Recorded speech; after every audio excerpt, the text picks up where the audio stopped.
ओम अज्ञानतिमिरन्धस्य ज्ञानाञ्जनशलाखया चक्षुरुन्मीलितं येन तस्मै श्रीगुरुवे नमः। नमो ओं विष्णुपदाय कृष्णप्रेष्ठाय भूतले श्रीमते भक्तिवेदान्तस्वामिन् इति नामिने। नमस्ते सरस्वते देवे गौरवाणी प्रचारिणे निर्विशेषशून्यवादी पाश्चात्यदेशतारिणे। जय श्री कृष्ण चैतन्य प्रभु नित्यानंद श्री अद्वैत गदाधर श्रीवासदि गौर भक्तवृंद। हरे कृष्णा कृष्ण कृष्णा हरे हरे, हरे राम राम राम हरे हरे। हरे कृष्णा। तो भगवान कपिल माता देवहूति को बता रहे हैं योगी को अपने मन के अंदर में किस प्रकार से भगवान के रूप के ऊपर ध्यान लगाना चाहिए। तो हम भक्तों के लिए भी बड़ा ही महत्वपूर्ण है भगवान के दर्शन। जब हम मंदिरों में जाते हैं हमें किस प्रकार से भगवान के दर्शन करने चाहिए। तो अब आगे वो कहते हैं संचिंतयेत भगवतः वदन अरविंदम। इसके उपरांत योगी को चाहिए, भक्त को चाहिए कि भगवान के वदन के ऊपर, भगवान का जो मुख है, भगवान का जो चेहरा है, उसके ऊपर ध्यान लगाना चाहिए। और भगवान का चेहरा भी किस प्रकार से उसकी तुलना की गई है। इस भौतिक संसार में जैसे कमल का फूल अत्यंत सुंदर बताया जाता है। आपने वो गीत सुना होगा, अधरम मधुरम वदनम मधुरम। भगवान का हर एक अंग जो है अत्यंत सुंदर है, अत्यंत मधुर है। तो जैसे मानो भगवान का चेहरा एक कमल के फूल के बराबर कोमल और अत्यंत सुंदर है, उसके ऊपर योगी को ध्यान लगाना चाहिए। तो भगवान के चेहरे पर क्या क्या उसे देखना चाहिए। उदार नासम, भगवान का जो नाक है, रेज्ड नोज, बड़ा उदार है, बड़ा प्रमुख है भगवान का नाक उनके चेहरे के ऊपर, उदार नासम। और अमल कपोलम, भगवान के जो कपोल हैं, भगवान के जो गाल हैं, क्रिस्टल क्लियर हैं। जैसे मान लो हमारे गाल जो हैं उसके ऊपर कई बार फुंसियाँ आ जाती हैं, दाग लग जाते हैं, धब्बे लग जाते हैं। भगवान के गाल उस प्रकार से नहीं है। जैसे क्रिस्टल होता है उस प्रकार से भगवान के जो है सुंदर गाल हैं, बड़े ही स्वच्छ। तो अमला, अमला का मतलब नामला। और वो कैसे सुशोभित हो रहे हैं। मकर कुंडल विलगितेन विद्योतिता। भगवान के गाल जो है चमक रहे हैं क्योंकि जो भगवान ने कान में जो कुंडल पहने हैं वो मकर के आकार के हैं। मकर मतलब होता है मगरमच्छ, क्रोकोडाइल। मकर कुंडल भगवान ने जो पहने हैं वो हिल रहे हैं। वल्गी तेना का मतलब होता है हिल रहे हैं। और हिलने के कारण जो उसमें से विद्युत निकल रही है, जो उसमें से प्रकाश निकल रहा है, उसके द्वारा भगवान के कपोल जो है सुशोभित हो रहे हैं। तो इस प्रकार से योगी को जो है ध्यान लगाना चाहिए। और कहते हैं भृत्या अनुकंपिता धिया इह गृहीत मूर्ते।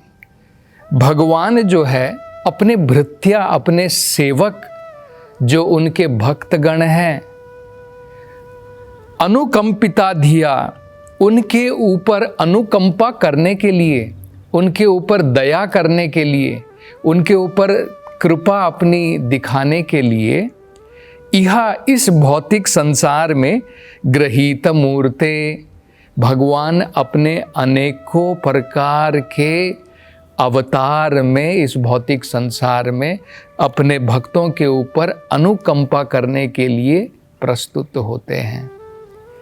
तो ये बड़ा एक महत्वपूर्ण हमें जो है अंग समझना है। जैसे हमने भगवद गीता में पढ़ा है और उसके बारे में हमने जो है थोड़ी चर्चा भी की थी। भगवान के दो बड़े महत्वपूर्ण काम होते हैं भौतिक संसार में। भगवान धर्म की स्थापना करते हैं और अधर्म जो है उसका विनाश करते हैं। उसके लिए परित्राणाय साधुनाम, साधु की रक्षा और जो निर्दोष लोग हैं उनकी रक्षा, और विनाशाय च दुष्कृत्यानाम, जो असुर हैं, जो दुष्कृति हैं, दानव हैं, भगवान उनका विनाश करने के लिए आते हैं। और ये भी हमने देखा था कि भगवान जो चार अलग अलग जो धारण करते हैं अपने हाथों में, जो अस्त्र शस्त्र हैं, उसमें से एक कमल का फूल है और एक शंखा है। वो भक्तों को आशीर्वाद देने के लिए है, और भगवान का सुदर्शन चक्र और जो गदा है वो राक्षसों के विनाश के लिए है। तो भगवान जो है, ये जो यहाँ पर बताया गया है कि भगवान अवतार लेकर के क्यों आते हैं। हम लोग सोचते हैं कि भगवान अवतार लेकर के आते हैं दानवों को मारने के लिए, राक्षसों को मारने के लिए, क्योंकि ये हमने सुना है भगवद गीता में, यदा यदा ही धर्मस्य ग्लानिर्भवति भारत अभ्युत्थानम अधर्मस्य तदात्मानं सृजामि हम। मैं कब अवतार लेकर के आता हूँ, जब धर्म की ग्लानि होती है, अधर्म बढ़ जाता है, तब मैं आता हूँ, भगवान कह रहे हैं। तो वेदों में ये भी बताया है कि भगवान को राक्षसों को मारने के लिए स्वयं आने की जरूरत नहीं है, स्वयं अवतार लेने की कोई जरूरत नहीं है। भगवान की ये जो भौतिक प्रकृति है, जिसे दुर्गा कहा जाता है, माता दुर्गा इतनी शक्तिशाली है कि अनेकों असुरों का विनाश कर सकती है क्षण भर में। आपने देखा है दुर्गा माता को कैसे दर्शाया जाता है, वो अपने वाहन के ऊपर, शेर के ऊपर सवार हैं और उनके हाथ में त्रिशूल है और राक्षस का वो वध कर रही हैं अपने अनेकों भुजाओं के द्वारा। इस प्रकार से जो है दुर्गा को बताया जाता है। तो भगवान को तो आने की जरूरत ही नहीं है। माता दुर्गा जो है, जो भगवान की बहिरंगा शक्ति है, भौतिक संसार में जो भगवान की शक्ति है, वो काफी हैं असुरों का विनाश करने के लिए। भगवान के पलक झपकते ही भौतिक प्रकृति जो है, हो सकता है उसमें भूचाल आ जाए और हजारों हजारों असुर उसमें मर जाएं। भगवान के पलक झपकते ही बाढ़ आ जाती है, हजारों लोग मर जाते हैं। तो क्या भगवान को दानव मारने के लिए स्वयं आने की जरूरत पड़ती है? उसके लिए भगवान नहीं आते हैं। तो यही यहाँ पर बताया गया कि भगवान का सबसे मुख्य कारण आने का क्या है, अपने भक्तों के ऊपर अनुग्रह कृपा दिखाने के लिए भगवान आते हैं।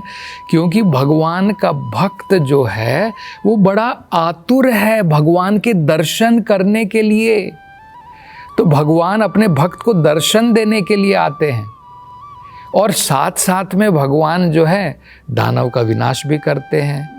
जो नास्तिक लोग हैं, जो असुर लोग हैं, जो दुष्कृति हैं, उनका विनाश भी साथ साथ में करते हैं। तो ये जो है भगवान कपिल यहाँ पर बड़े सुंदर तरीके से बता रहे हैं। और आगे ये भी बताया गया है कि भगवान जो अवतार लेकर के आते हैं, ये भगवान के सारे अवतार भगवान के असंख्य लोकों में विराजमान हैं। जिस प्रकार से भौतिक संसार में बहुत सारे लोक हैं, भौतिक संसार में ब्रह्मा लोक है, तपोलोक है, जनलोक है, महर लोक है, पृथ्वी लोक है, आताल लोक है, पाताल लोक है, बहुत सारे लोक हैं। इसी प्रकार से भगवान के आध्यात्मिक संसार में बहुत सारे लोक हैं। गोलोक वृंदावन धाम है, भगवान का अयोध्या धाम भी है। इसी प्रकार से भगवान के वैकुंठ धाम है, असंख्य वैकुंठ धाम है। तो भगवान के अलग अलग अवतार इन सभी लोकों में हैं। और जब ये जैसे राम भगवान जो है अपने अयोध्या लोक में विराजमान है आध्यात्मिक संसार में, तो जब भगवान आते हैं तो भगवान अपने इस यहाँ पर धरती पर जो भगवान की एम्बेसी होती है, जो दूतावास होता है, वहाँ पर भगवान जो है आते हैं। जैसे गोलोक वृंदावन धाम से भगवान जो है भूलोक में जो वृंदावन है उसमें आते हैं। इसी प्रकार से भगवान राम जो हैं अयोध्या धाम से जो भगवान का आध्यात्मिक संसार में है, भूलोक में जो अयोध्या धाम है वहां पर आते हैं। तो भगवान के सारे अवतार ऑलरेडी हैं अलग अलग लोकों में। अवतरित होना मतलब जब भगवान वहां से धरती पर आते हैं। इसका मतलब ये नहीं कि कोई भगवान भक्त के इमेजिनेशन, भक्त ने जो है जो मनोकल्पना कर ली उसके अनुसार भगवान रूप लेते हैं, नया नया रूप। इसका मतलब कि योगी जो है जो भी उसके मन में आए वो रूप इमेजिन कर सकता है और भगवान वही रूप लेकर के आ जाएंगे, ऐसा नहीं है। भगवान के असंख्य रूप ऑलरेडी हैं और भक्त के ऊपर अनुग्रह करने के लिए भगवान जिस रूप में भक्त जो है भगवान की उपासना करता है, भगवान उस रूप में आध्यात्मिक लोक से संसार में आते हैं। ये जो है भागवत में बताया गया है। आगे वो कहते हैं कि अब आगे योगी को और भगवान के भक्त को किस प्रकार से भगवान के ऊपर ध्यान लगाना चाहिए। तो कहते हैं कुटिला कुंतला, भगवान के जो कमल रूपी जो उनका चेहरा है वो चारों तरफ से कुटिला कुंतला घुंघराले बालों से घिरा हुआ है। और वो कैसा प्रतीत होता है, मानो कमल का फूल चारों तरफ से मधुमक्खियों के झुंड से घिरा हो। तो जिस प्रकार से कमल का फूल बड़ा सुंदर प्रतीत होता है जब चारों तरफ उसके मधुमक्खी से वो घिरा होता है, इसी प्रकार भगवान का जो कमल रूपी जो चेहरा है जब भगवान के जो घुंघराले बाल हैं उससे घिरा होता है तो अत्यंत सुंदर प्रतीत होता है। इसलिए मंदिरों में जनरली आप देखेंगे भगवान के जो अर्चा विग्रह के जो बाल लगाए जाते हैं वो घुंघराले बाल होते हैं, कर्ली हेयर्स जिसे कहते हैं। और आगे वो कहते हैं भगवान की जो दो आंखें हैं चेहरे के ऊपर वो ऐसा प्रतीत होता है मानो मीन द्वया, मतलब मानो दो मछलियां इधर उधर चल रही हो। जब भगवान अपनी आंखें इधर उधर फेरते हैं तो ऐसा लगता है कि मानो भगवान का चेहरा कमल का फूल और भगवान के जो घुंघराले बाल हैं वो मधुमक्खी के ग्रुप की भांति हैं, और जो भगवान की दो आंखें हैं वो दो मछलियों के बराबर हैं जो कमल के फूल के चारों तरफ तैर रही है। तो कितना सुंदर भगवान का चेहरा जो है प्रतीत होता है। इसके ऊपर जो है योगी को ध्यान लगाना चाहिए। और कहते हैं कि भगवान की जो बोहें हैं, जो आईलिड्स हैं, जो ऊपर की जो ये आईब्रोज हैं वो किस प्रकार से हैं, उल्लसत भू, भू मतलब बोहें भगवान की, उल्लसत का मतलब है जैसे मान लो वो नाच रही हो, डांस कर रही हो, उस प्रकार से हैं। और ये कंपैरिजन जो तुलना की गई है भगवान के चेहरे के साथ में एक कमल के फूल की, और जो भगवान के जो बाल हैं उनकी तुलना की गई है मानो मधुमक्खियों का झुंड हो, और जो भगवान की दो आँखें जो हैं उनकी तुलना की गई है कि मानो दो मछलियाँ इस प्रकार से कमल के फूल के चारों तरफ तैर रही हों। लेकिन आगे बताया है कि अगर ऐसे हजारों भी कमल के फूल, हजारों मक्खियों के झुंड, मधुमक्खियों के झुंड और हजारों मछलियां भी अगर तैर रही हों तो भी भगवान के चेहरे के सामने वो लज्जित हो जाएंगी। ये तो ब्रह्म संहिता में भी कहा है। इस भौतिक संसार में हम किसी व्यक्ति की सुंदरता के द्वारा पागल हो जाते हैं। और कई बार आपने देखा होगा, वो लव स्टोरीज सिनेमा के अंदर में भी देखी होगी, लोग अपनी जान तक भी दे देते हैं इस भौतिक संसार में, किसी के पीछे पागल होकर के, किसी की सुंदरता के पीछे पागल होकर के। और जरा सोचिए उसके अंदर में क्या सुंदरता है। कामदेव की एक छोटी सी माइन्यूट सुंदरता के पीछे हम पागल हो जाते हैं। तो ब्रह्म संहिता में कहा है करोड़ों कामदेव, 1 2 हजार 2000 नहीं, लाख भी नहीं, करोड़ों, कंदर्प कोटि कमनीय विशेष शोभम। कंदर्प का मतलब होता है कामदेव। कोटि, करोड़ों कामदेव भी अगर भगवान के समक्ष खड़े हो जाएं, भगवान की सुंदरता के सामने, वो लज्जित हो जाएंगे। They will be ashamed.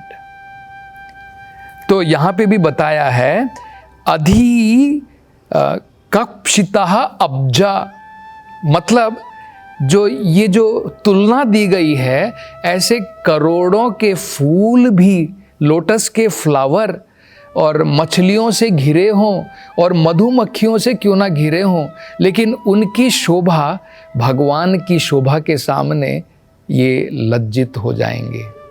इस प्रकार से बताई है।